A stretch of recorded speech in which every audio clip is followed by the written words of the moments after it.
time to tune in. Now another Sports Center, it's a movement. Ain't know already, if it's your first time listening to the show, I am your resident Los Angeles Rams fan, and I'm ecstatic, brother. I'm ecstatic. Victory Monday. It never felt so good, man. It never felt so good. Matt Stafford, at least for this first game, right? He looks like everything that he was advertised to be, and then some. I'm very happy that Rams came out. I think it was second play of our offensive drive, and big old 70-yard bomb to Van Jefferson, who for some reason Bears defenders didn't feel the need to touch him, so he just rolled over, got up, and ran in for a touchdown. So right off the bat, I was like, man, this is something that we haven't seen from the Rams in the last few seasons, a really explosive vertical attack. I was just really impressed with Matt Stafford. I mean, I've always watched him on the lines here and there, man, and I think we can both agree he's never been a slouch at quarterback, but he looked at home in this offense, man. He looked comfortable. I still don't doubt that he has a few things to learn, and he doesn't have as much command of the offense as he would have had maybe in Detroit. But that'll come as we go. He looked at home. His pocket presence was there, man. Just watching him move around was such a joy last night, seeing him step up in the pocket, make tough throws, make these decisions that, in the past we wouldn't have been able to do, man. Some of these plays would have went really, really sideways. I thought the defense for the Rams played pretty respectably last night. David Long Jr., third-year corner out of Michigan. That's my school. He finally got his shot, man. He got the start last night, and he came up big for us. Bears were driving on one of their first possessions, and Justin Hollins, he tips a ball, and David Long comes down with it, man. We get the interception, and from there the momentum just seemed to cascade.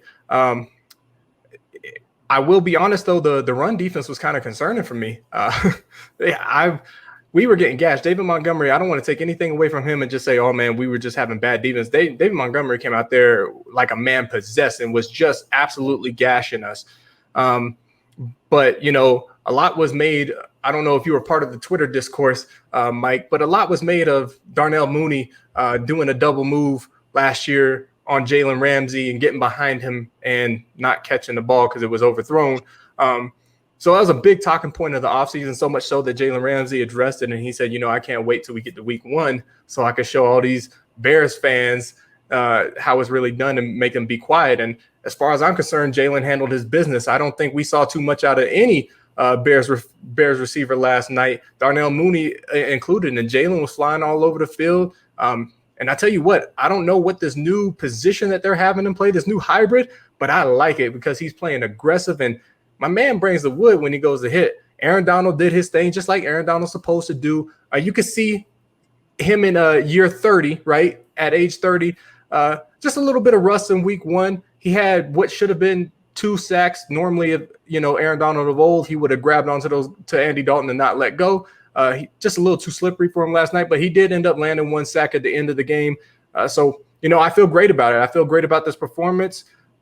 We opened up SoFi in the way that I wanted to. Matt Nagy is an absolute fool for not playing Justin Fields, but we say thank you and we will take the dub. Mike, what's your thoughts on the games last night? Yeah, man, it was good. Seeing Matt Stafford play, he looks so excited, man. You know what I'm saying? Like, we know Detroit, unfortunately, is where a few careers have gone to die. The greatest running back ever, in my opinion, Barry Sanders. His career died, and they wouldn't let him get out. Megatron, we heard he's still beefing with the Lions. He couldn't get out. Matt Stafford, hearing the story of him, nervous, he was crying, kind of asking to get traded out, but they respected him enough, all the stuff that he's done. They actually gave him that trade.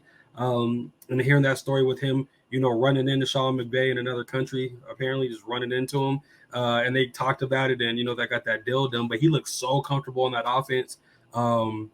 It looked like a natural fit. It looks like that's the quarterback Sean McVay needed. I think the Rams are going to be very, very dangerous if their run game can improve, because there's going to be some teams where you can't just throw the ball like that, right? Like, their run game has to – we know they definitely had a humongous injury with Cam Akers at the beginning of the year, but we're going to kind of see how they replace him as the season goes on. But I think if they can get that run game really solidified, that's going to be the best offense in the NFL by a long shot, because Cooper Kupp, Van Jefferson, the other Robert Woods, like those receiver threats are real threats. I think people really know they do a phenomenal job. And Matt Stafford, man, has a cannon.